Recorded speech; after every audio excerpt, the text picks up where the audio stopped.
Single player fighting games are bad.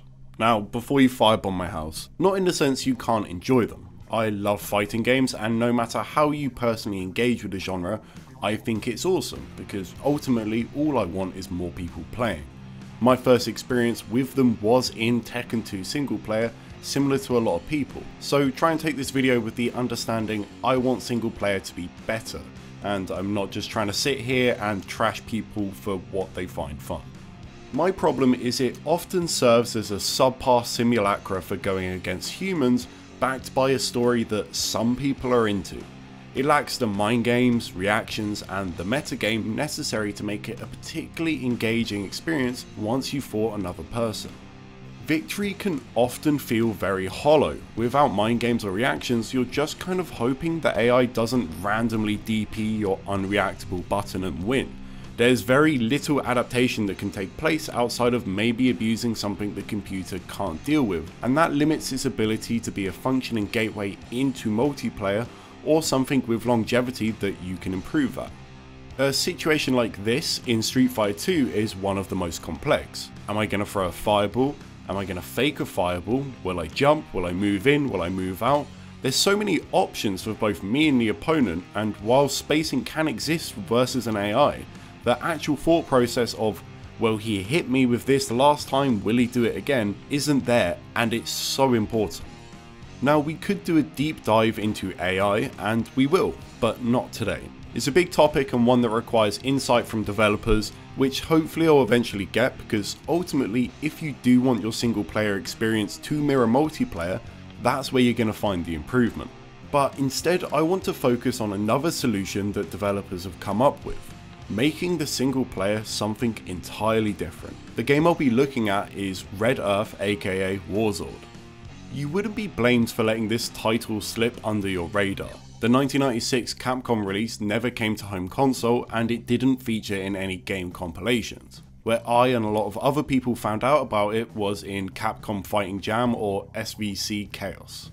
This game very much sits as an outlier in the traditional 2D fighter genre, because it feels as if it was built with single player as the focus. You can deduce this from the fact that it only has 4 playable characters and 8 unplayable ones. Why are they unplayable? Well, they're bosses, but we're gonna get to that later. The 4 characters have particularly distinct movesets, but enough commonality that you can swap from one to another without feeling as if you're in a different game. What's particularly odd about them, however, is they level up through beating bosses and playing against other players. There are a couple of things that change when you level up, but the important bit is you unlock special and super attacks. The number of unlocks ranges between characters, but can be up to 9 in the case of Kenji. This system is fine. I guess it originally existed to give longevity to the game, and also has a kind of nice side effect of drip feeding people new attacks, giving them time to get used to their core move set before learning something else. Not the worst attempt in the world of not overwhelming a beginner, but if you have any fighting game experience, you probably just want it all unlocked anyway. Luckily, this is pretty easy. It's not like unlocking characters in Marvel vs. Capcom 2 that takes forever. Here you simply have to input a password at the character select screen, immediately allowing you to max out your level. To the important bit, bosses.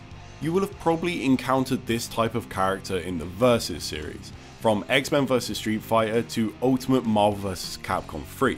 It's a particular style of boss that's not like Street Fighter 2's Akuma, where he's very much just a normal character that's a bit nutty. They're massively exaggerated. You can identify this kind of boss by their scale, hyper armor, and more specifically their style of attacks.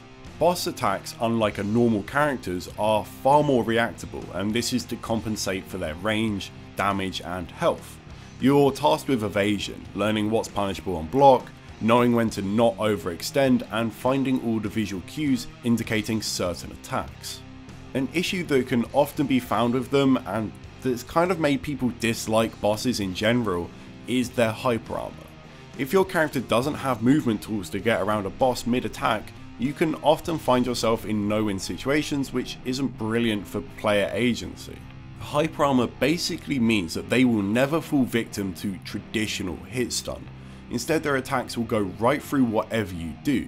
There might be a slight pause after a hit for like a frame or two, but for the most part, the presence of hyper armor removes the core mechanic of hit stun.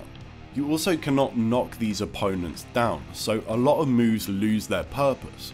Why do a Shoryuken or a sweep if it's now incredibly punishable without the knockdown?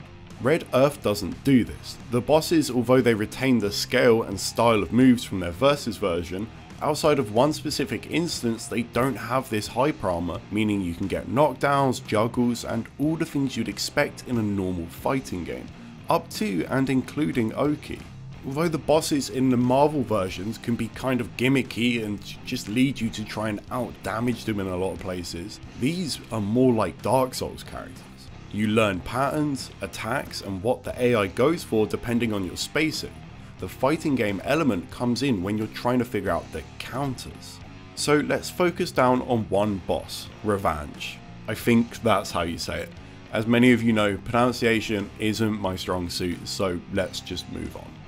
I'm going to give you an idea of my game plan versus him, because I think that better illustrates what I think this boss rush style mode actually has going for it.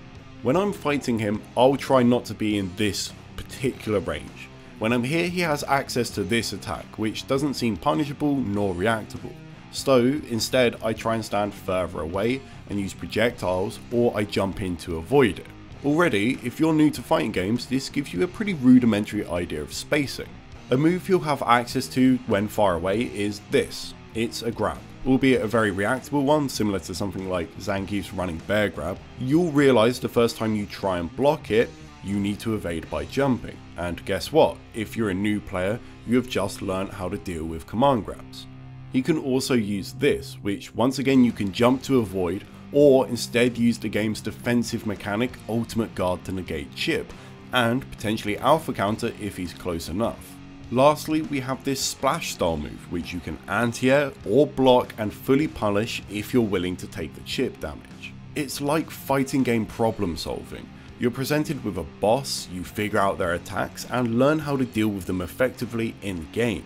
The majority of the attacks they do are reactable, and thus it removes the need for mind games, putting a band-aid over a single player's biggest flaw. It gets a little random if you try and rush them down mindlessly, but if you play correctly, react, and go for solid Oki, you'll be fine. The single player in this game has a very similar effect to the tutorial modes found in Guilty Gear or Them's Fighting Herds, where they have mini games to illustrate ideas rather than just a wall of text or very simple call and response, and I think that's what excites me so much. If you could teach someone the 4 things you can learn from this boss, a general sense of spacing, knowing how to avoid command throws, anti-airs and punishing things on block, they are far more equipped for fighting a real human than they will ever be mashing versus an AI. People skip tutorial mode. They shouldn't, but we all know they do, and it's somewhat understandable. A lot of new players will jump straight into single player because doing the 20-page required reading to understand core mechanics isn't enjoyable. Bosses give us an opportunity to present these tutorials in a more fluid and underhanded way, but it's still an enjoyable experience because they're beating something.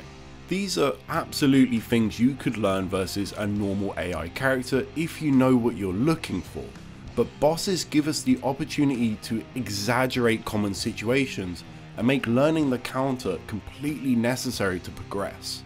The developer can do things like make reactable command throws do 70%. This might not be acceptable in a multiplayer situation, but here it doesn't matter, it's single player and we're tricking someone into learning. Honestly as well, this is fun for more experienced players too. The idea of what is essentially a fighting game puzzle mode where I'm trying to figure out on the fly counters to stuff is very enjoyable. Especially if it could get harder than what it is in this game, where you would need to catch more advanced techniques like, oh, this boss always fuzzy jumps after a blocked attack. This is one of those classic examples of early fighting game innovation doing something very creative with a lot of potential that never got fully explored.